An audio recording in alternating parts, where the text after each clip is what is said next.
Welcome to VTV Andhra Pradesh. Anakapalli జిల్లా నర్సీపట్నం మెప్మా ఆధ్వర్యంలో నర్సీపట్నం పెదబొడ్డపల్లి మెప్మా కార్యాలయం సమీపంలో మెప్మా అర్బన్ మార్కెట్ను ఏర్పాటు చేయడం జరిగింది. Narsipatnam Janasena party town president Addepalli Ganesh ఈ కార్యక్రమంలో పాల్గొన్నారు.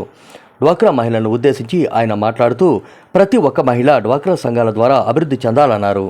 మహిళలు తాము స్వయంగా తయారు చేసిన పిండి వంటలను ఆయన రుచి చూశారు. అంతేగాక ఒక మహిళ గుడ్డతో తయారు చేసిన కాటన్ సంచులను అందుబాటులో ఉంచారు. వాటిని ఆయన ప్రశంసించారు.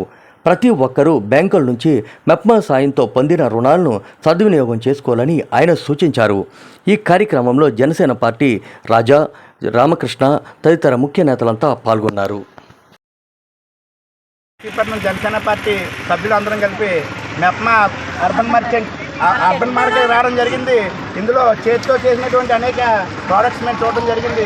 ఇవి మనకు అన్ని రకాలుగా ఉపయోగపడతాయి. మేము నర్సీపట్నం ప్రజలు కూడా తెలియజేస్తుంది ఏమనగా మీరు కూడా ఈ మార్కెట్ విచ్చేసి వీళ్ళందరికీ సపోర్ట్ చేయూతను అందించవలసిందిగా మా జనసేన పార్టీని కోరుతున్నాం. అదేవిధంగా ఇక్కడ ఉన్న సభ్యులు ప్రతి ఒక్కరికి మా జనసేన పార్టీని చెప్తుంది ఏంటంటే మీకు ఎప్పుడు ఎటువంటి ఇబ్బంది వచ్చినా సరే మా జనసేన పార్టీ మీకు అండగా ఉంటుందని చెప్పి, అది కూటమి గవర్నమెంట్లో అనేక లోన్లు కూడా వెసులుబాటు ఉన్నాయి. ఎంఎస్ఎంఈ చైర్మన్ మొన్న డిసైడ్ చేయడం జరిగింది శివశంకర్ గారు. మా తరఫున పూర్తి సహాయ సహకారాలు అందిస్తామని చెప్పి మీకు సభాముఖంగా తెలియజేసుకుంటూ సెలవు తీసుకుంటాం.